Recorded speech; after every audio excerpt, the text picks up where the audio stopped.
Welcome out to another episode of It's All Been Worked Before. This time, we're back on DS9. Second sight on It's All Been Trucked Before. Hey, cite us at a second place. Speaking of second sight, Facebook, follow us on there. It's All Been Trucked Before, like I always say, spelled like it sounds. Lots of fun out there. Lots of fun meme type things. Lots of funny stuff going on there. Get in there and just get in there and tell us what you think, what we think about these shows, these episodes. We know you dig the shows. We hope you dig our shows. And if not, hey, take a second look at it, just like we're taking a second look at Second Sight on It's All Been Trucked Before. Welcome out to another episode of It's All Been Trucked Before. Your regular hosts are here. This is Stephen. And Keith. Jimmy, Jerome. We are here to talk about the Deep Space Nine episode, Second Sight. What are your first impressions on Second Sight? I feel like you're really setting me up for something there, but I'm not going to take it this time. Well, on second thought, no, I didn't know I was going to do that. Jeez, wow, I don't even know where to start. There are a few things I really did enjoy about this. It's one of those. What's the catch going to be? What's the mystery going to be? Things you see that coming pretty quickly, and it couldn't. I wasn't terribly disappointed. I wasn't shocked. I'm not. Well, right. I think that I had seen this before, or something like it at the least. I'm gonna pause for a moment because as I've said, I have seen into like maybe a couple seasons of Deep Space Nine, and I felt like I'd watched all these, but some of these I keep going, well, did I see that one? In this case, though, I feel like we did see something like this before in maybe TNG. Is that right? I mean, we must have, right? Something like that. Yeah.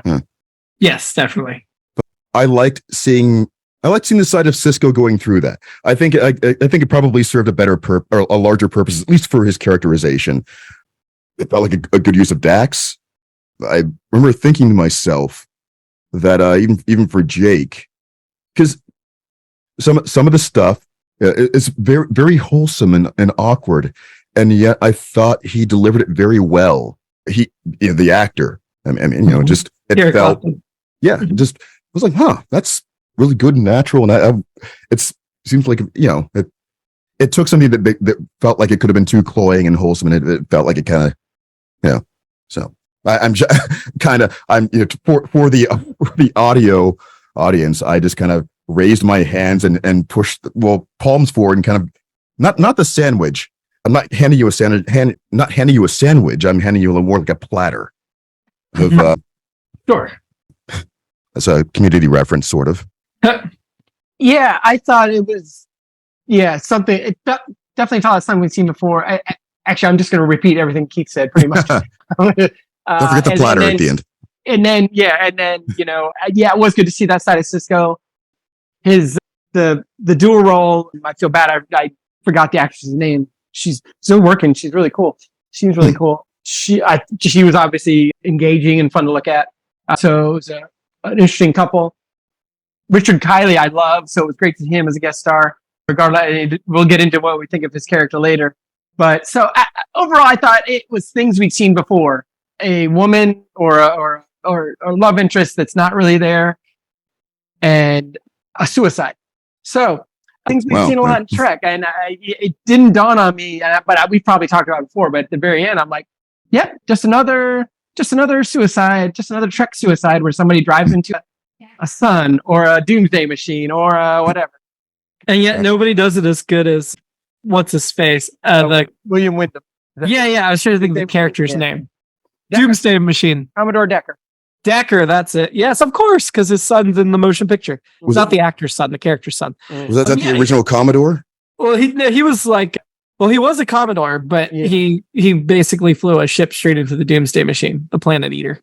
Well, I mean, was that in the original series? That was in season 1, but I don't know if he was the first Commodore. Okay. Yeah, he's not the first Commodore, but he's the first cool Commodore, except he's not until eventually you're like, okay, that's a great guest star performance, and and obviously you remember him. So yeah. Well, yeah. I mean, I'd say my first impressions similar to unlike Keith, I don't think I've seen every episode. I know I've seen every episode. And yet I still, as I was watching it, was like, how's this one end? What's the twist on this one? I don't remember. This one's not that memorable. Which isn't to say there aren't good elements. I agree. There's some really good characterization of Sisko and Dax and the Sisko-Jake relationship, and we'll get into all those things. But the story itself seemed trite and repetitive and something we'd seen before. So wait, but if I can despite good guest actors. Sorry, just want to jump ahead just a bit. Well, like all the way in, sort of. I feel like we've seen that solution from something too, and I can't remember what it was. That kind of I don't know if we want to spoil the audience. They would have probably watched the episode, I would assume. Okay, yeah, wait, I love that bit still. Now, the idea of it being a mental projection from somebody's dream or something like that, or maybe something from Troy, or that one, the guy that we didn't like that was abusing women, one of those.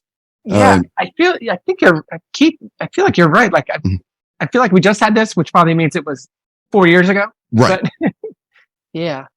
Yeah. It's unfortunate. I'd say the good parts of it, like we're talking about. Let's the good parts. Seeing Sisko as a human, because first of all, I was really Sisko. I feel like he hasn't had a lot to do this season, and this really humanizes him in a way. Like we've seen Picard do love stories, but I think because Picard doesn't have a son, not that you have to have a kid to show this side of you, but from a writing perspective, having a kid gives you a natural character to have this conversation with. Whereas who would Picard have the conversation with that Sisko had with Jake, Oh, so right. Yes. They kind of had that natural built in because of this relationship.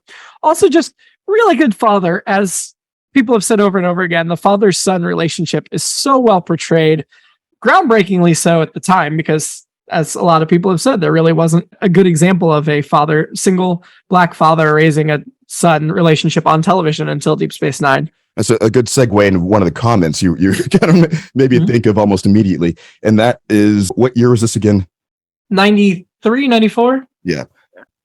90. It's hard for me to remember, but it's still showing like actual love scenes and kissing from anyone other than a straight white couple. Back then, it was so awkward, and just, they had to really just tiptoe around it and keep kind of, we'll give you one. I have thoughts on the makeout scene. Those might be for Patreon viewers only.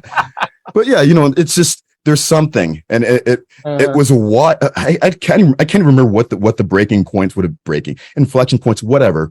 We started getting consistent examples where it just felt natural. You had, a lot of black actors in leading romantic roles and just regular serious, and it's just natural. Not that gratuitous makeout thing should be something you should strive for in every series, but I mean just the equal opportunity of it is what I mean. I think that you're talking about 2021, Keith, when it finally started.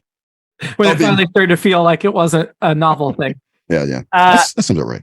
I guess I'll jump in the episode. Did you guys feel like, or I don't know, that's the right way I want to begin that question. Feelings are stupid. So at the top, we're reminded, or he reminds us, that it's been 4 years since his wife passed. If you didn't have that information, does the episode hit you more or the same or less? I mean, I think it hits you more with that information. I think Deep Space Nine is barely dipping its toe into serial storytelling at this point. So of course they have to remind you what's come before, and that's setting it on the anniversary of her death, though, actually almost cheapened the relationship Sisko had with his wife, that he was like, oh, I'm so sad about the anniversary of my death. Oh, you're pretty. Let me move on. And I'm sorry, it has been 4 years, so he's totally in his right to move on. But bringing up the death in the way they did make that feel a little awkward. I thought it was a little bit, to use an improv term, pimping it out, in the sense of like, oh, gee, I haven't been interested in anyone in 4 years since my wife died 4 years ago. And then boom. Yeah, exactly. Kind of what you described there, Jimmy. So I mean, because I would ask myself, like, I don't think I've forgotten that he's a widow, but it's not something I'm constantly remembering. Widower. So, because we still use gendered terms in this time. Oh yeah. Okay.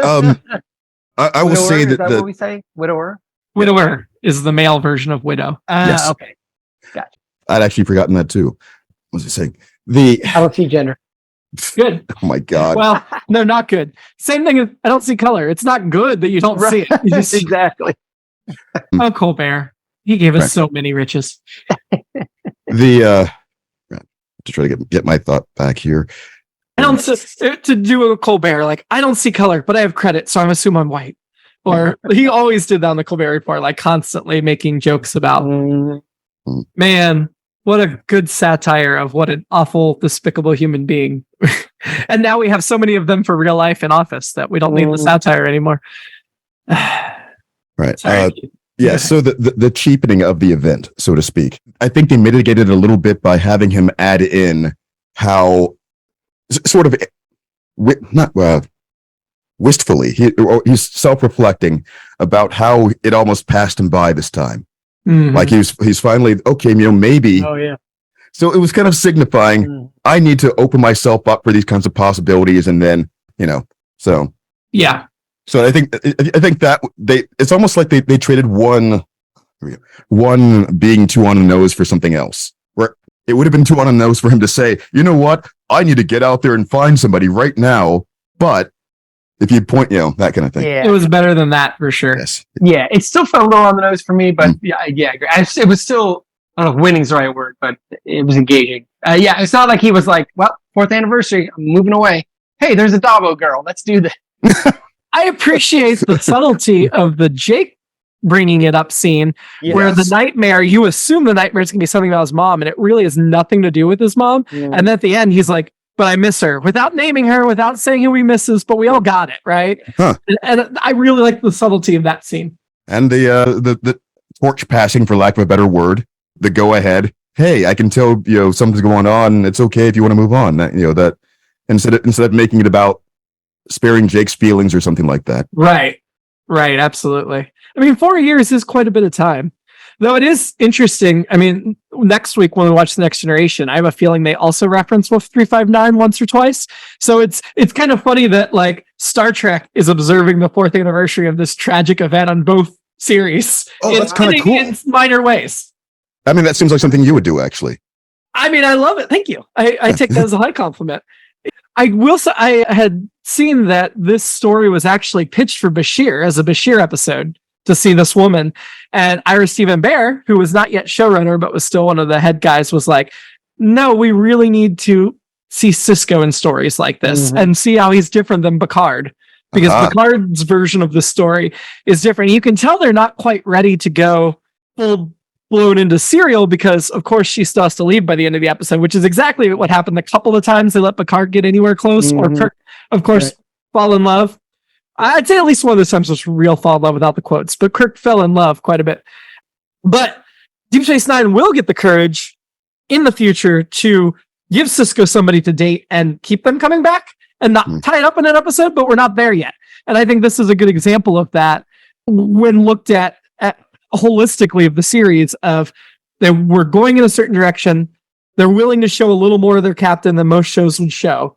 More vulnerability, more depth, more complexity, but they're not yet ready to commit to, I'm going to date somebody over several episodes instead of just one. If it's Bashir, do we like him more, or is it a Bashir episode where it's like giggity?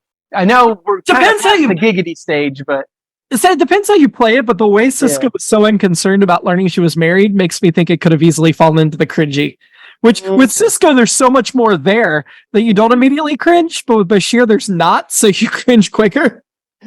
Well, all right, it's still cringeworthy, but not as bad. Yeah. A couple things before we get too far away from that, because I have some giggity coming up. That's my next note. Go ahead, Keith. The backstage part of that, you have to wonder if, again, bringing up the race part of it, you have to wonder if there was that bit of the debate too. That sort of like their first instinct was, okay, we need to find the white lead that we have on here who's going to do that. Okay, let's do that. Wait, but why not? Why wouldn't you do blah blah blah? Bashir's not white though. But yeah, he's Middle Eastern.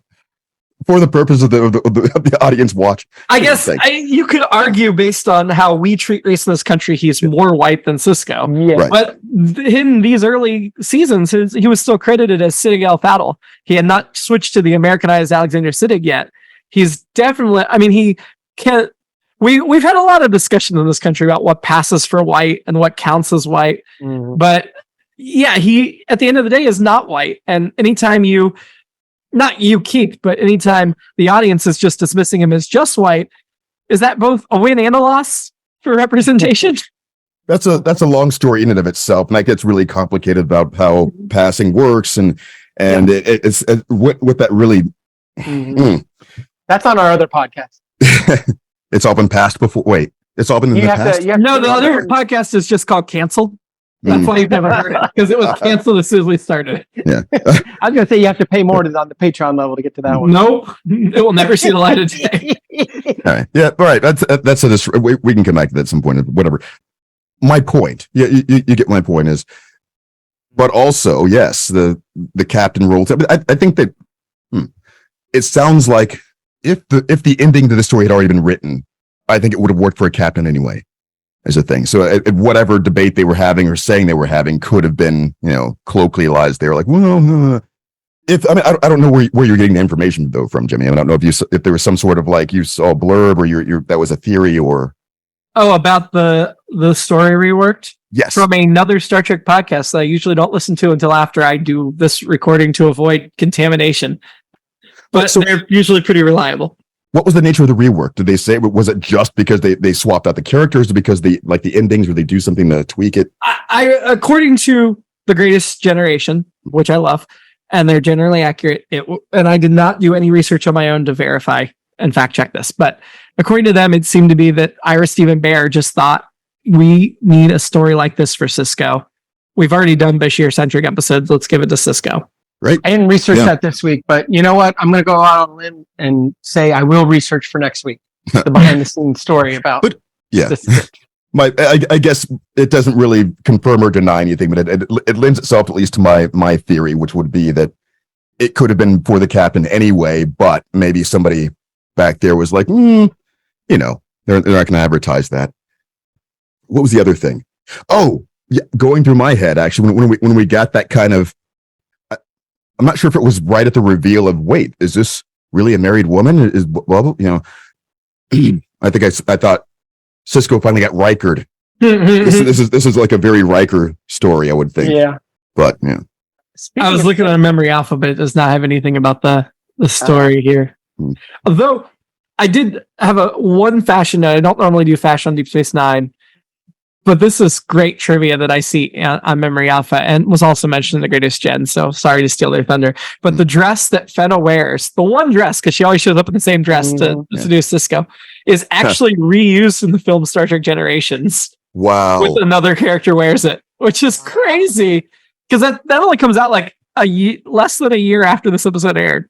I hope I remember to pay attention to see what the context, because it could be like a little Easter egg or something, or it could just be a cost saving thing, but it could be fun too for the thematic. It's cost saving because it's worn by Antonia in Star Trek Generations. Yeah, a girlfriend of Kirk's. Okay. So my first note, actually, or my next note, is fashion. It is that dress, which I wrote down as, well, first I said, hey now. That's the giggity part. Don't dream it's over. Oh, wait. Oh my God. Wait, that would actually work for something later. That would be two hey nows. Yeah. Hey now. Hey now. Yeah. But I thought it looked like Spider-Woman evening wear, and that is not a complaint. That is a compliment. Yes. So yeah, I was like, okay. It looks like they say this much. I wanted to get to know her better, just like Sisko did. So. It looks like they also used the dress in an episode of Voyager. So this dress gets a lot of play. Okay. Well, it should. It's a good dress. I mean, it's a very I think it's really complex work. I mean, not that what do I know, but there's something, right. It's just like, it was like three different kinds of outfits. There's a lot going on in the same, and I thought it was like a pantsuit or something underneath, or like a pajama or a lingerie thing. But then it was like, wait, no, is it, What I am hearing is when we get to those other episodes, we have to do a who wore it better. Right now, actually, my money's on Sally Lease Richardson. One of one. She beats only herself for wearing it. Sally Richardson Whitfield, or Sally Richardson Whitfield, who plays the dual role in this, is best known for the film Anacondas: The Hunt for Blood Orchard, I Am Legend, the Will Smith movie, Black Dynamite, where she played Gloria, and oh my God. And Eureka, 77 episodes of Eureka, the sci-fi channel series. Oh my God, that's oh wow. That's why I used to watch that show. Yeah, she was great in that. She also did 3 episodes of The Newsroom and a bunch of others. She's got a lot of credit. So my favorite, though, of all those was her latest credit, or one of her latest credits. May not mean as much to you guys, but she directed a couple episodes of Winning Time, The Rise of the Lakers Dynasty. Interesting. Which I watched every episode. And so, yeah, so she's still out there doing her thing. She also directed 4 episodes of The Gilded Age, which I enjoyed last season. Yeah. They've only done 1 season with Christine Baranski and a bunch of people. And she directed 2 episodes of The Wheel of Time for Amazon. That's science fiction. She directed 2 episodes of Altered Carbon. It looks like she has quite the career as an episode of Doom Patrol, episode of American Gods. Quite the career as a director these days. Nice, Nice. Shadowhunters, Sabrina. Mm-hmm. Altered Carbon was a lot of fun. Black Lightning, Luke Cage, Agents of S.H.I.E.L.D. Oh my goodness. These are all just directed credits now. Anyway, sorry. So yeah, and she, based on her Wikipedia, her Wikipedia picture is 11 years old, but, well, wait. Yeah, they both are old. But I have a feeling Sally Elise Richardson has kept herself together. But regardless, I'm so impressed with her latest directing credit. So, yeah. She's really awesome. Double threat, because I knew she was a decent actress from this, but looking at her directing credits, 37 of them now. She's got 65 acting credits. So she's rapidly past the halfway point there, directing over 50% more on the way to the acting. So yeah, looks like she's more of a director these days than an actor. So she and I are the same age, and I would. Does that make you feel unaccomplished by comparison? Yes, and that I should step it up, exfoliate more as well. There's no way I'm ever going to look as good as she has ever looked or ever will look. I don't think so. I mean, how many episodes of Star Trek have you been in? How many captains have you seduced? Just saying. Well, how many episodes has she podcasted about? So I got her. Oh, those fighting words. Yeah. So if she happens to be listening to the podcast, she can just email Steven at IBD. No, it's always Keith. It's always Keith at IBDpresents.com. She's also married to Dondre Whitfield, who was he played Robert Foreman, which I was like, is that Cockroach? I can't remember who Robert Foreman was on the Cosby Show, but also a soap star who looked very familiar to me. Seemed like a cool guy. So points for that.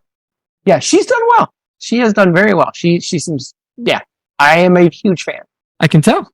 Yeah. Cool. So, I was going to say, should we jump back to the beginning of the episode? Because we haven't done that yet, but we've already covered a lot of those that opening. We haven't gone, let's jump back and go through chronologically. I mean, the opening is all that, weird dream talk and stuff, so we did all that. Oh, a note I had early on, Sisko takes that walk right before he meets the woman who we've just been talking about, Fenna.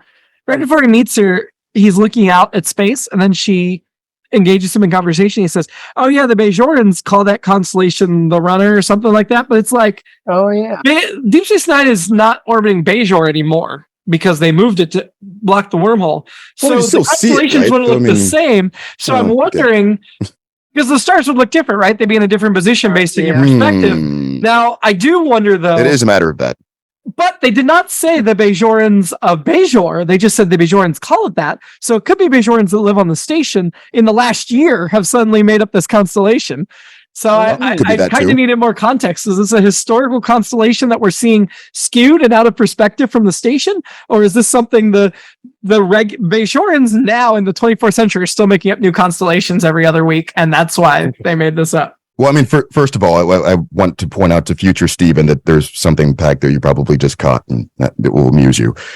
Secondly, I think it would really depend. I don't know if they've established scientifically, whatever, where exactly they are in relation to Bajor at the moment. Because I mean, it depends on what direction they move from them, and how far. Because I mean, stars are still pretty distant, so who knows. That's a good point. I mean, they're still in the same solar system because they're still in the Bajoran system. But yeah, we don't know exactly how far they moved away. And you're right. If it moved in a straight line towards the constellation, then I guess the constellation would be maintained. I guess even that seems silly when you put it that way. It's like it would almost have to be, straight line, so to speak, because if they're that distant and it's still going to be in the same direction generally. Okay, yeah, all right. Yeah, because if you moved in a line directly 90 degrees away from the constellation from Bajor, it would already change the shifting of the stars and their relation to one another. But you'd have to, you'd have to be still. I'm saying the distance away from the system as a whole is still going to be generally the same. It's like looking at the horizon. As you're driving down this, as you're driving down the road and you see the moon, and the moon isn't actually quite changing position that much. as much as the Earth. You know what I'm saying? If you were on Mars, would you see the same constellations as are on Earth? I don't think know. that's an important question. I think that would answer this debate for us, but I do not know the answer to it. And well, my thought was, is it newly named? Does it have to? I mean, Sisko said I can never figure out if they're running away or to something, but it's related to the Cardassian occupation. Well, I'm sorry, just to wrap up the other thing. My guess would be that if you were measuring it with some sort of, something that could actually take that sort of telemetry and measure those kinds of differences in angles, you would see a difference, but to the human eye, maybe not. Or it might be slight enough you would still go, oh, okay, that still looks like the shape or something. But yeah, that'd be my guess. So if we're going by chronological as the episode unfolds, the next note I have is about O'Brien and how Sisko's saying, you like when the station's messed up. You wouldn't know what to do without the station being messed up. And I loved his line about, maybe I wouldn't be happy, but I'm willing to give it a try. I like that. That delivery was great. Yeah. I know. We didn't get a lot of O'Brien, but it was good. We've talked about the O'Brien-Scotty connection. I'm never going to dislike that. Just one more note on the end of the previous scene where Fenna disappears in the middle of, as soon as Sisko's like, well, maybe I can show you around, she vanishes. And I was like, this is really relatable. This is very, very relatable. Then later when they get to the makeout they alluded to earlier, she also vanishes. And I'm like, yep, this is really relatable. Yeah, the disappearing was mysterious enough to immediately raise red flags of, okay, there's something going on here that they're going to have to deal with. Especially for a guy who's just getting back in the dating scene, I can imagine that's really... Really that'll give him a complex. Man, yeah. But now I'll jump into the where you guys were, though, Brian. The very next part is Kira and Sisko pretty much having a coffee poster cliche off about, you never even talked to anyone before you had your first cup of Raktajino, the Klingon coffee. What kind of Folgers commercial is this? I'm not a coffee achiever, but if you like coffee, good for you.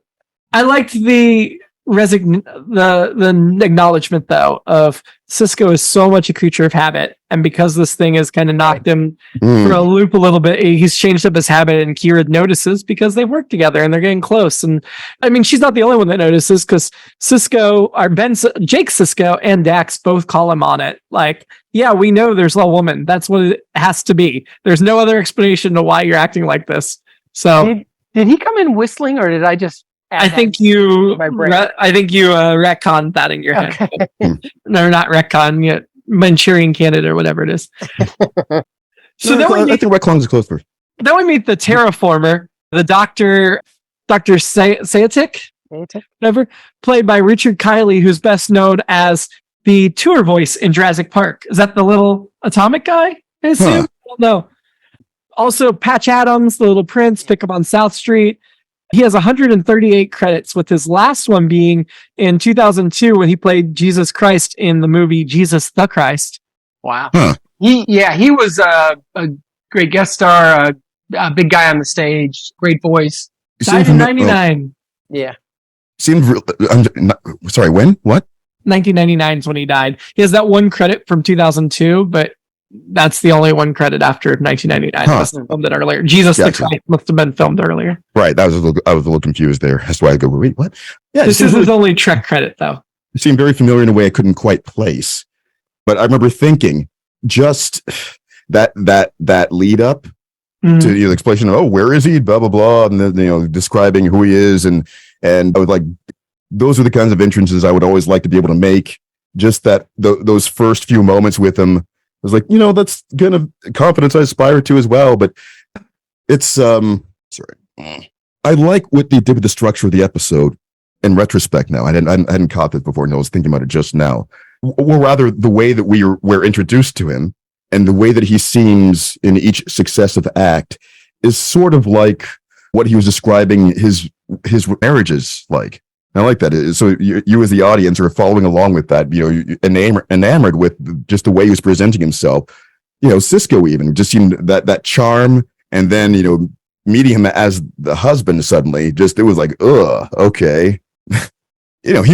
Sisko was crestfallen for a couple of reasons, but still you started to see through the wife's eyes at that moment. And, I find that relatable too. But yes, Well, I liked the line they mentioned really earlier that terraformers don't usually have humility or common sense, which the only other terraformer we've really gotten to know is David Marcus. And yes, he did not have humility or common sense. So when was makes that? sense. Also ended up dying. Star Trek 2, they're at the con. Okay. Kirk's son. I thought it had to have been. You said terraformers. Wait, would that be Star Trek? Yeah, Kirk's son was a terraformer. Carol did the cooking, but but he's the one that messed with the recipe you're right. Yeah, because he had no humility or common sense. you're right. Carol has humility and common sense, which is why she was a scientist first and a terraformer You're second. right. David was pure terraformer. When we hear about his crowning achievement, he uses the word crowning achievement a lot, but we hear about the Da Vinci Falls. It really sounds awesome. I'd love to see Da Vinci Falls. I was thinking about that too. So for that, he said crowning glory. And the other two or three times he said crowning achievement, referring to the things he was about to do. Yeah, and he references Mount Everest too. I would think there are some other planets with bigger, better mountains, but he's from. But he's a human, so his frame of reference may be interesting. Humans. Speaking of that, it's the very beginning of that scene. Dax says, "Benjamin, you're not going to let that last piece of Andorian tuber root go to waste, are you?" I can't decide if I like that for the specificity or if there's not enough specificity and they just threw in Andorian. I love Andorian references, but I liked the specificity. What I didn't like is she goes to all the trouble of asking and stealing it off his plate and then doesn't eat it before she leaves. Which clearly was a practical thing for the actor. If the actor, they eat it, they have to eat it for every take rather than a character choice because the character would have eaten it. There's no reason for her to take it and not eat it. Yeah. And Dax has never been shy about food. That's not a character trait of hers. So what? So once, sorry, I was going to say, as practical choices go, okay, I guess that scene escaped me. So Dax did this. Couldn't they have suggested that she had eaten it? Maybe had her put it to her mouth and just move the camera away. Yeah. But they didn't. Seems like something you should do. Yeah, it sure does. So Feta reappears to Sisko, and then he gives her the tour and she disappears again. At this point, I'm thinking she's Cinderella because she just kind of running off between strikes midnight. Yep. Well, and this is where we start to get in trouble with Keith already referenced it. What's the mystery of the episode? So tell me all about yourself. There's not much to tell. Whatever there is, I want to hear it. I can't. Can't what? I can't tell you. Why not? Sorry, I gotta go. Yep, right there. Oh boy. Oh boy. We could have done it. Oh, I'm sorry, wrong music. Dun dun dun. Dun dun dun dun. We could have gone right to it right there, but no. So at that point I was like, here we go. But yeah. We got the scene of Jake confronting Ben Sisko about being in love, and he says that Ben is exhibiting the 3 signs Nog told him, which I loved. I loved that whole thing. I did about, you're listening to Nog now? We know Jake listens to Nog, but it's just a fun reminder. But I also really loved Jake's look at the end of that scene when Sisko's like, she keeps disappearing, and Jake's like, come on now. Come on.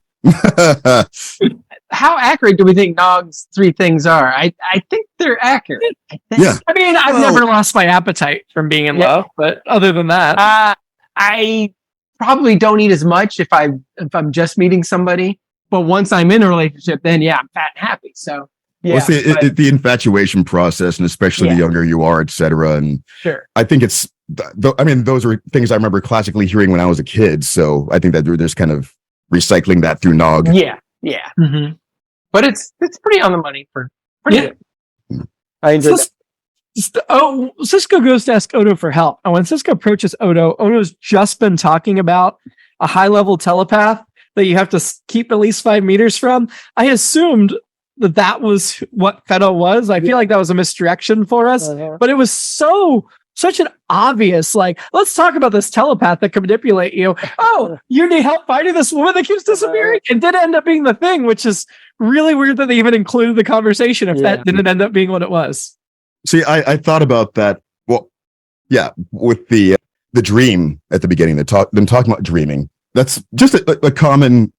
I don't know if it's a good or bad sign, or rather a sign of good or bad writing necessarily. But that's something I notice sometimes they do in package episodes where they drop in little breadcrumbs like that about what the solution is going to be, or here is a thematic thing that might be happening, or that we're introducing you to thinking about before we get into this. So there's the dreams, and then there's the telepathy, or that might have just been misdirections too, or rather, it might have been intentional red herrings. So I like dropping a little red herring in there and then just moving on, and you never hear about it again. Yeah. And I too, if it wasn't so like right after. Yes. Yeah. Right. he hadn't seen her vanish before his eyes yet. No, but Right. we as an audience knew something weird was going on with her, and then to have Odo talk about this thing right before Sisko walks up to him just seemed obvious. Yeah. Well, what ended up happening for me there is I assumed that they're going to need to find that person they were watching for the solution. Like that person was going to help them fix whatever was happening, or be either a Troy or something to go, oh, this is what's happening, you know. I think in that first scene when she disappeared, if we'd heard kind of a roadrunner like, pew, that would have helped us. But otherwise, we were like, oh, there's something going on here. But yeah. And the thing that occurred to me too, I wouldn't go so far as to call this like a Gunsmoke effect, but the idea where Sisko watches her vanish, it occurs to me, oh, he might assume that it's like teleportation, like maybe someone like beamed her somewhere. I thought that. Or some other alien. Yeah. I kind of thought that actually, but they didn't even bother explaining that. He's like, well, no, I could tell this wasn't the effect because I didn't hear this, or I didn't see this other thing, or there's no record of this happening, or that sort of thing. They just jumped right to, I might be going crazy. Dex confronts Sisko about not confiding in her because of her gender change. I liked that conversation and that deepening of their relationship. Right. I think that could have been part of why Sisko didn't go to her. I do think she had a point there, but also I just like hearing more about them as friends and their past and everything. So I loved the way he laughed immediately when she brought it up. And just that gut reaction was, what? You're crazy. And it may or may not be the fact that she now resembles a younger woman, but I'm sure that it's still going to be jarring that it's a different body, different person. And I think he's still adjusting, and that it's kind of fun. Fun it's fun that they bring that up, and it probably would take occasional things like that for her to nudge him and get him to start taking those next steps and remembering, oh yeah, I can kind of do this. Yeah, and the way she phrases it is, I think, it's hard to talk man to man with a woman. That the phrasing. Yeah, that's awful. Because I mean, I know to me, I guess there are some women I do talk man to man with. Yeah. So yeah, but, I don't consider it man to man. I talk to friends. Yeah. I think I think that's more to the point, is the kind of friend they are or whatever. The friends that you can pretty much tell anything, which is what we consider you Patreon folks. You're folks. Absolutely. You are our anything. We talk man to person with you. Men to person? Well, that's, a commentary on those kinds of euphemisms, for lack of a better word. I don't know. Sayings, aphorisms, I can't remember what it is. But, like head to head or mano a mano, which, actually is really just hand to hand. But, they make it man to man for sloppy Spanish and other crap. But sloppy being the Americans' understanding anyway. All complaints about Keith insulting Spanish people. No. Keith and IBDpresents.com. Insulting gringos. Wait, I can't say that either because anyway. My point being that there are certain phrases that haven't really been translated very well into the future, but that still hold that kind of, is it more insulting to try to make it fit to something else, or is it just man to man still? You know what they're trying to say. Maybe like heart to heart. Yes. But then there's also the traditional gender role of like, this is a conversation that a father has to have their son, that kind of thing. But as long as we're not saying locker room talk, I guess. I was just about to say that. Oh, yeah. But you do it. But, Hollywood Access bus talk. oh. By now he's in jail. Hopefully. Well, we'll see. Yeah. Dr. Gideon Saetic mentions that he has a 9-volume autobiography. What is he, William Shatner? I wish they would have. It could have been fun if they had done something like that. He also says that art should be an affirmation of life, which I guess I should have seen as a Ooh, foreshadowing. nice. Yeah. And this goes into my alternate episode. This whole scene of them talking about art and all this stuff and yada, yada, yada. Van Gogh, Beckett, Urraca, all this stuff. Central Gallery on Ligobus 10 and, oh, what is art? This and that. And even some of the dialogue after with it, just having all the parties there at this party talking about art. And there's somebody that could be involved in an extramarital affair, blah, blah, blah. So my next episode is essentially, this is a Star Trek Woody Allen mashup. I know this gets back to Canceled where we started the episode, but yeah, it to me, it was like, we're going to do a scene from Woody Allen movie, but it's going to be on Star Trek. So, which I liked. I appreciate it. Quark offers Sisko comfort for a price, of course. The Holo Suites are not free. I still like that he went to talk to him. I did too. That was that reminds me of what I was going to say before when we were talking about O'Brien. This was kind of nice for it's like sort of nodding to us. Okay, this is going to be a character centric episode. We're still going to include some people. We're not going to force them in. Here's like a little bit about what they are, and we're going to give them a couple of good lines, and there you go. This is what their interactions like. We're moving on. We're not going to force them to do any wacky B stories or But everything we hear about O'Brien makes us want more. Like the next note I have is O'Brien, that he actually manages to get the engines of this Nebula class starship past the theoretical limit of how fast they can go. Like that itself could be a whole episode A plot. True. Yeah. But I guess my point is that they present the characters in compelling ways without watering them too much. Okay. And I think thinking back to some of the TNG complaints we would have for some of those episodes is you would put Worf in a hallway to make reactions that don't really seem within character, or they take you years backward from where you'd come from, and it's like, okay, fine, that kind of thing. So it does strike me that Dax and Quark, even, which I enjoy, he's like, well, you want to get a drink? And he's like, well, I can hook you up bills. And even Odo, with the way he's like, I'll check into this, whatever you're talking about. They're all three like, you good, buddy? We're here for you, man. We know you're just getting back out there. So I do appreciate that. Yeah, absolutely. That was the Bud Odo. Yeah, I didn't really thought about that. That was an interesting scene in the way they played it.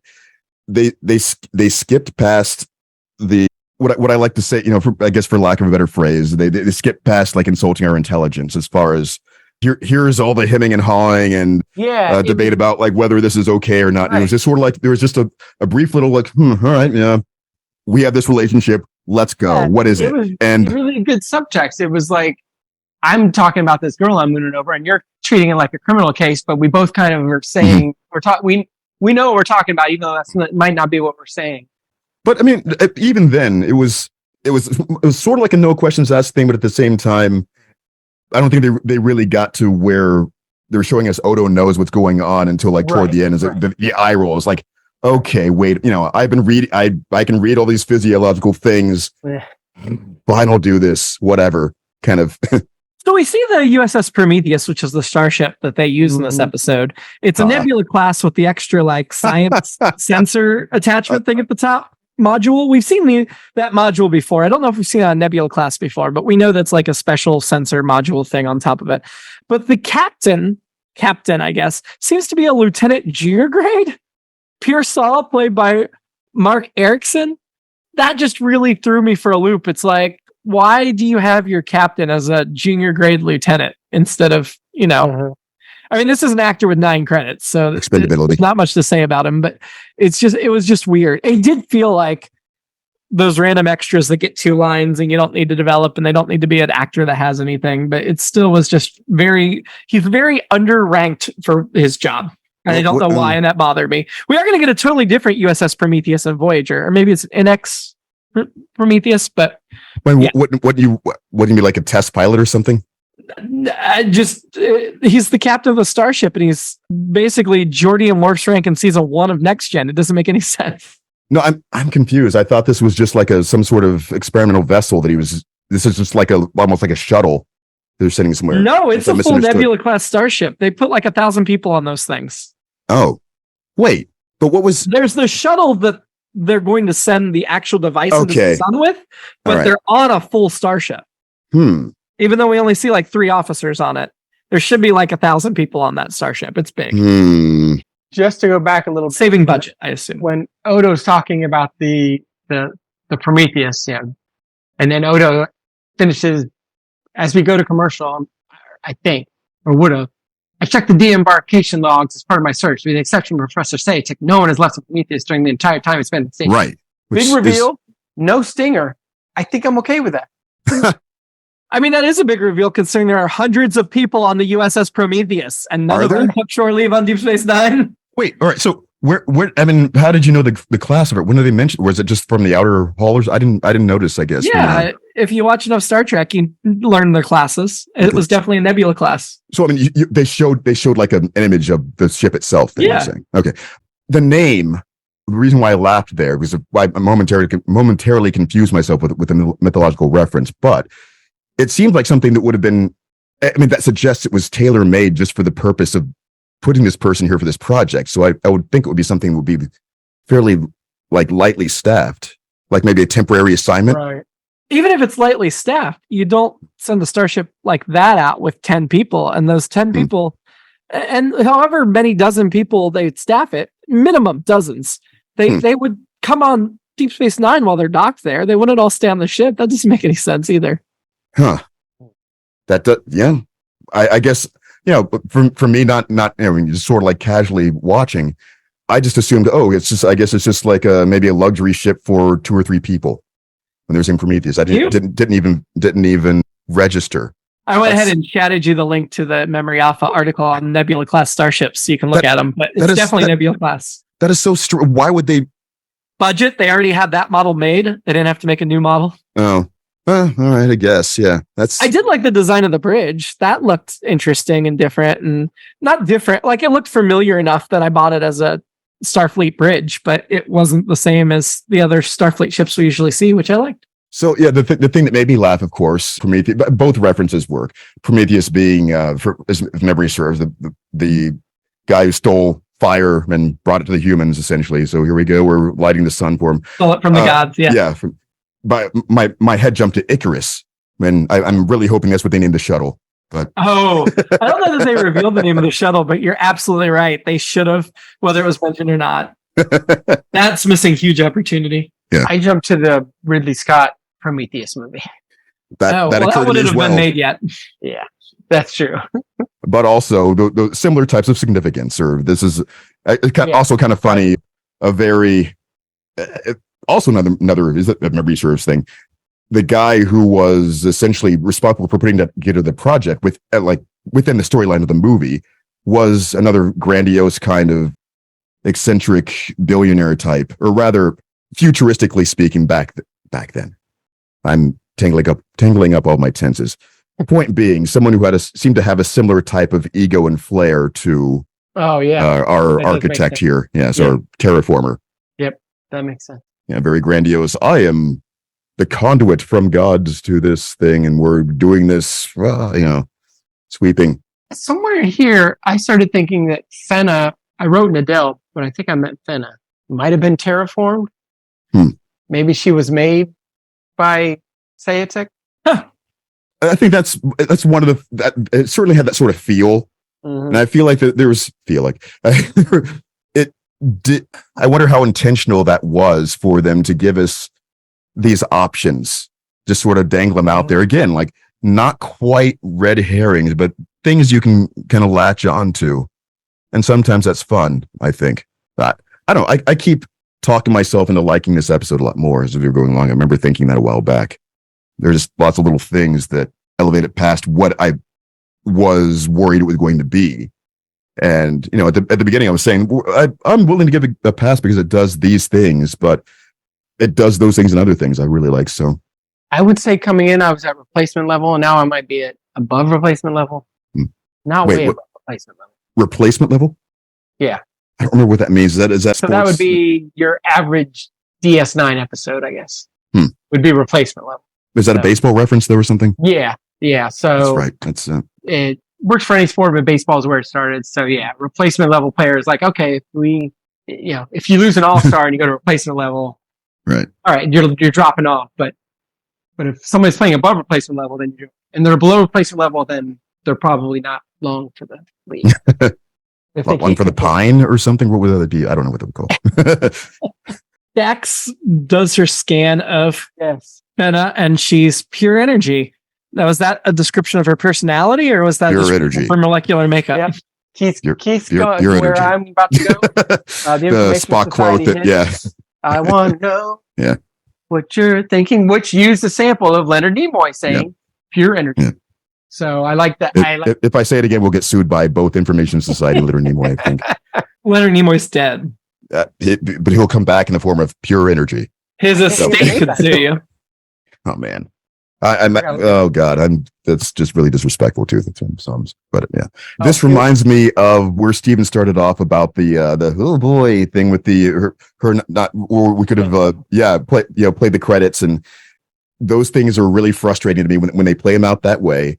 Reminiscent of that Dax episode that frustrated us in season 1, the whole like, why won't you just give me a straight answer to these questions? Mm-hmm. Can't. I don't know. Why? It'll take too long to explain. Just one little, something.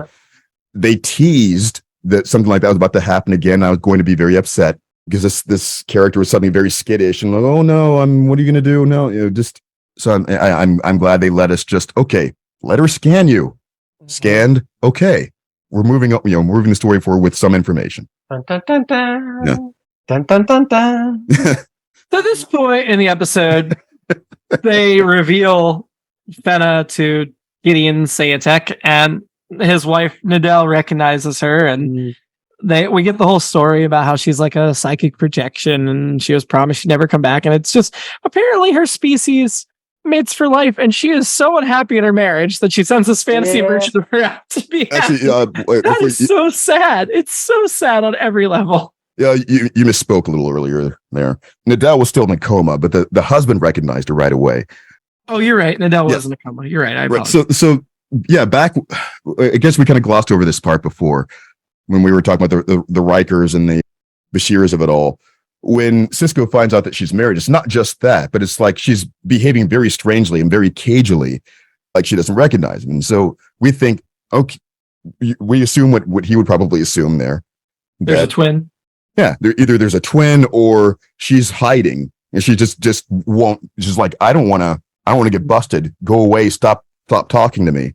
Mm-hmm. And has this reaction when he says the name Fenna, almost even gets a little bit more rushed and hostile. Go away. Stop now. And it's like, okay, maybe she knows something. What is she hiding? Maybe maybe the husband has confronted her about the name before. Probably that was what we're seeing. But apart from that. I wish they'd examine the twins idea a little more. Giggity. But yeah, the point being that she probably wouldn't understand the capabilities of whatever this thing is. We know what it is now, but yeah. So her reactions were pretty natural then, but frustrating at the time. Especially if it's happened before, she should know. Like, wouldn't her husband have clued her in everything that happened before? I don't think. Well, maybe not. It might not have had the extent the opportunity to interact in that way. Would they been in starships and having to like hop off and go talk to people in space stations or something? Or I don't know. The Prime. Yeah, I like that Dax says that she's giving off enormous amounts of energy. Specifically, her occipital lobe is giving off enormous amounts of energy, which I wrote down. She's kind of giving off that occipital lobe kind of energy, if you know what I mean. Which I don't. No, the kids called it an occipital vibe. That's it. But then Sayatek says this actually is way too close to home. You may have noticed, Commander, that I tend to invoke strong emotions from people, particularly my wives. Oh, yes. They all start out loving me, but a few years of togetherness cures them of that. My others all had the good sense to leave me. I was like, yep. Sayatek. And yet that he does that heroic self-sacrifice because he knows he's making his wife miserable and she can't leave him, which kind of seems out of character, but then also it seems out of character because he doesn't have to die. Whereas it would still be in character, I think, if like somebody had to sacrifice themselves to save this project, then of course he's going to try to play the hero and be the legend. But the fact that it wasn't just that, though. He's saving his wife's life, I guess, but I just never got the impression that he cared enough to. That wasn't the main. Sorry, I thought you were going to get to the other part. No, he cloaked it, and probably a very real way. I think he was already getting depressed. The whole we scripted the whole Klingon poetry thing. That's it's kind of funny because that was the biggest part of foreshadowing, and we glossed over it. He was having a conversation with Sisko, probably in the midpoint of his bearability. Again, following the arc of the marriage as it flows through the episode about. Yeah, he when he brings up, I've been almost saying something to the effect of, I've been bringing up crowning achievement a lot, and the point was he was saddened, both implied and eventually they started hitting it right on the nose, that if he does do this, he doesn't see himself being able to do anything better than this anymore ever. This is the last thing that he can. Oh, wow, that's the reason why they mentioned Mount Everest. The Mount Everest. Yeah. All right. So saying he's Costanza-ing it. He's like, all right, I'm out. Costanza. Yeah. You go out on I'm not going to top that. I'm out of here. I'm leaving that. That's literally what he was saying all the way up to the end, even in the ship. He never claimed it was for his wife. Although I think some of that was certainly motivating. I think that was just one of the things. Here's the cherry on the top. Here's something to make me seem even more noble. But he also did seem saddened by the situation of his wife not being able to escape him, because as they mentioned, her species. I love. God, wait, that was so beautiful the way they told the story of it too, with Sisko eye rolling through a part of it without really taking in the import of it too. Describing this impressionable young woman who fell in love with him on one project. And he said, of course she would. Who wouldn't be enamored with me being, hoisted through parades and, got the statues. But their species mates for life. No choice. Marriage wasn't a thing that they could just, I'm not sure how it works. I'm not sure if it's cultural, if it's something biological, physiological they can't do. But for whatever reason, she realized that she, would have wanted a divorce or something, but just couldn't do anything about it and just kept So they really torturing need herself. Spock to come in and just say, forget. And the problem's solved. To me, the suicide, although obviously it's foreshadowing and it is a Trek staple at this point, still, to me, I get what you're saying, Keith, and it does make sense on the one hand, like, well, no one else is going to do it. I got to do it. I got to save my wife's life. But I think there's other ways to save her life. And I can't believe the Halanans have not made any advancements in divorce. And maybe it's just a bunch of jive. They say they're going to die. I mean, I know she gets sick, but maybe that's from the energy going out. But I feel like and I get what you're saying too. Like, he's like, well, I can't do any better than this. And, I've outlived my usefulness. But I also think he's such an egomaniac that he'd be like, I'm not going to die and not enjoy doing a great job with this. But let me ask you guys this. Now that I've said all that, also I loved hearing about the Daystrom Institute. We'll never get tired of that shout out. Going back to the Ultimate Computer, but absolutely, we will see the Daystrom Institute late in new Trek. I'll tell you, Stephen, that you've already answered your own question a little while back. But go ahead. I did. Yes, we'll see. Could he be terraformed back to life? Oh, not this. He was in a Genesis shuttle. The shuttle's name was Genesis, wasn't it? So. Oh, you might be right. Nope. Well, it was like, this thing's gonna create. Yeah. It was Icarus. He's gone. That was it. Hubris right there. I was referring to maybe the somewhat rhetorical questions you were building up upon, but I could keep compounding these things. Fall in love? Why do fools fall in love? That rhetorical question? Perhaps. Well, no, that one also answers itself. But you're asking why he would kill himself instead of trying to enjoy his last accomplishments and all those sorts of things. Yeah. But you can keep digging into the characters. They actually gave us a lot of information to keep going back to, and it's kind of fun. He can't because he hasn't found anyone that he can enjoy those things with. He believed that he's going to be alone for the rest of his life. Each time he tries to do this, he's been married 4 times. He's been, in this case at least, I think part of it too was that when those wives left him, he was still able to kind of go, all right, well, I'm still working these other projects. I'm still gregarious. Oh, here comes someone else who's going to do the cycle, and it's a party thing. But this time he's been forced to live with. Did they say how long they were married, or? I don't remember them saying how long they were married. Right. Well, regardless, there's been some period of time where he's been forced to sit with this, right, and watch her be miserable and have those arguments where they can't just go away. So he's like, "Oh God, this is just," and see the worst parts of himself reflected for a longer period of time. And so he's got that sitting in the back of his head, along with trying to bury those under larger achievements, which he can no longer top. And so he's realizing he's going to get to this thing.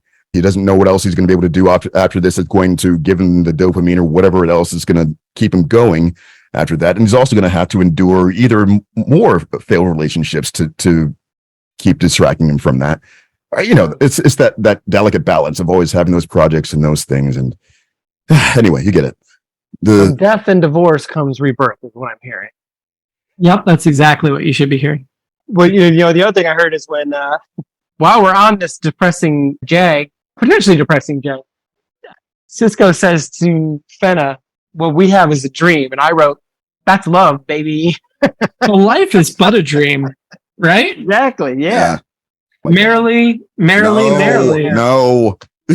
I was saying no and not row, by the way, for the audience. And I was like, no. I heard row. No. I do like the blow line. Shut your boat. The closing line of the episode when Nadell asks Sisko what was she like, and he says she was just like you. I actually like that. I was frustrated by that. Actually, I'll come back to that. It wasn't just like her by any means. Guys, no, yeah, that was the thing that would almost kill the episode for me right there. I think I have an alternate blow line for that. There's something I liked, and I don't want to glorify suicide by any means. Why not? I think there's been too much of that over the last, 5-10 years, whatever it was, where that sort of blew up. And I think that has been doing some harm. With big fun, suicide, don't do it, just to counteract. Sigh. People often point out that Netflix series, etc. And there's just something that's gotten worse about. We don't really need to dig into all that. My point is, I like the way that the scene was presented with him flying off and Sisko's reactions to it. The people there were, somber enough about it. It wasn't like they were in a fringe, they're okay, let's go through can we do this? Can we stop this? We cannot. Let's hear the message. Let's listen to what he's saying. He's clearly giving his consent for this. We don't know what the state of euthanasia is. I don't know. Maybe Jimmy knows what their policy is for that sort of thing. Assisted suicide. I would assume it would be allowed. Yeah. Didn't Dr. McCoy kill his dad? Yeah, he pulled the plug on his dad. I don't know if that's not the same thing as assisted suicide. We learned in Star Trek V, The Final Frontier, he pulled the plug months before they developed a cure. I remember in law school, this was 30 years ago, we talked about it. I feel like as a nation, we're more enlightened on this, but we talked about the Supreme Court case about attempted suicide because it was against the law. And I said, I asked my common law professor, I said, so if you're successful at it, there's no charge because you're dead. But if you botch it, then you're going to jail. You can only get attempted suicide charge, not successful suicide. It doesn't make any sense. I would like to, so yeah, the guy's giving his consent. He made this project. This is the way he wants to go. He's clearly lived a full life. He's been talking about it for a lot of the episode. He's probably thought it out. That's it. I don't know. I guess just something. It wasn't like they were going to blow him out of the sky. Was that going to accomplish? Doing hey, maybe we can get a tractor beam and blah, blah, blah. Yeah. He's doing what he wants to do. The episode was directed by Alexander Singer, who directed some Next Gen before this, so we've talked about him. It was story by Mark O'Connell, teleplayed by Mark O'Connell, Ira Stephen Bear, and Robert Hewitt Wolf. Mark O'Connell only has 4 writing credits, and they're all for DS9 episodes. So I think that qualifies as only. Keith, am I right? This is his first of 4. He wrote an episode in season 3, episode in season 4, and episode in season 6. Episode season 6 he wrote was Who Mourns for Morn. Oh, no. Favorite titles before we even get to it. Fantastic. That'll be a season 6 episode. But yeah, he will become a not regular writer, but once a season for half the run. So newer, but then he was helped along by Ira Stephen Bear and Robert Hewitt Wolf, who we've talked about before. One, the alternate blow line, which I just thought was I was something like she was happy. If you don't want to be specific, you don't want to go into this other thing, you want something brief and pithy or whatever, there. Because the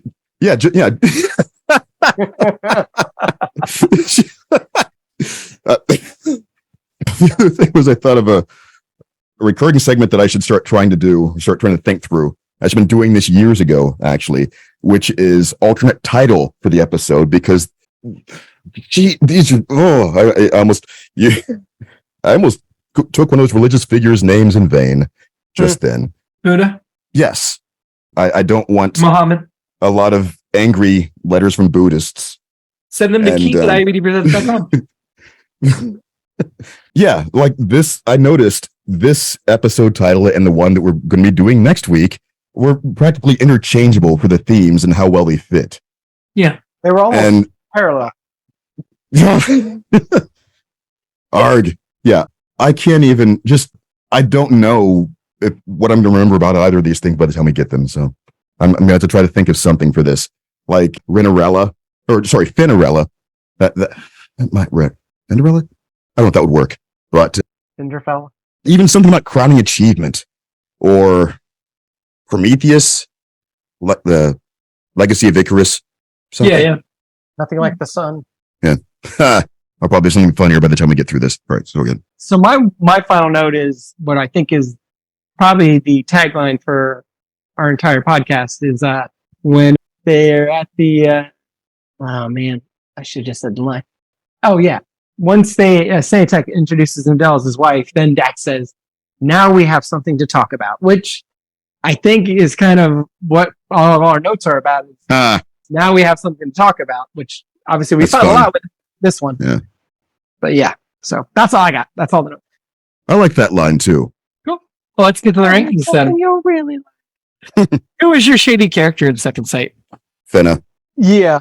Really? I went with Nidell because I had them feel both like we listed should have both. known. Ooh, that's tough. We should have known, or she should have known that this was Yeah. something your species did, and it's happened before. So I'll sorry, go with Steve. Indel then. Okay. I mean, I know changed my technically mind they're too. kind of the same person. Okay, we're going to go Nidell all across Yeah. the board. It was, Yeah.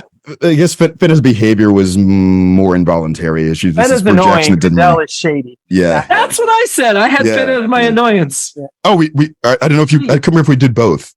In this Yeah. room. Okay. Yeah. So So that. we're all fed annoying too. Yeah. There we go. Okay, great. Who are we having a drink with? Well, I'm gonna sorry. get the hell annoyed out of me. I'm having to drink with Fenna. Well, I am breaking from you two, and I'm having my drink with Dax because we're Oh, gonna that's good too. I'm just going to confide in our man-to-man, and we're going to have. Wow. She just seems like she'd be fun to hang out with. I feel like I have several friends that I think of hopefully have similar relationships. This Ben and Dax and I, or Ben and Jedzia, and I am all for just being her buddy and having drinks and talking about Well, stuff. Honestly, Something to talk about. I honorable mention though, because it did cross my mind. Those first few scenes with the terraformer, I thought, you know what? As I said, this reminds me of the sort of person I wouldn't mind being for short bursts of time at least, or being around for those kinds of moments. But yeah, obviously, takes after a couple of years. Anyway, So, ranking the episode, let's start with Melora, another romance. I mean, Bashir just had that romance, so it would have really not made Yeah. sense to have him another romance this quickly. That I was like this one. 3 I like this episodes better. ago. Right. I like that one better. I like this one better. Yeah, I think Keith brought me around on this one. Okay. Yay! Above Melora is Rules of Acquisition. Hello. Yeah. It's. I mean, it's tough, but I mean, it's there. Okay. And I am not going to go any lower than Melora because Melora is our bottom for the season so far. So What? we've ranked this second to last. Wow. Of Wait, how many 9. episodes is this? 9. Why is Rules of Acquisition so low? It was okay. What? This has been a really strong season. I was gonna say, what's above that? Invasive Procedures.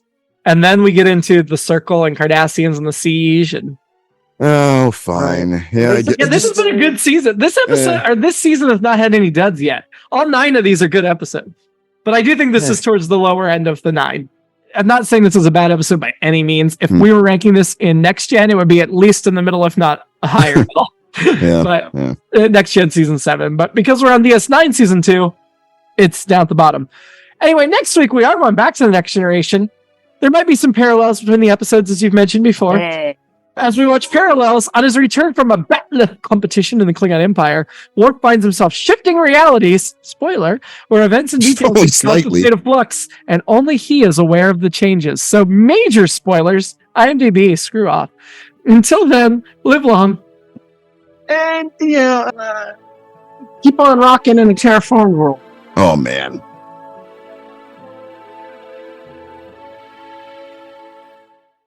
It's All Been Done presents Who's got the time?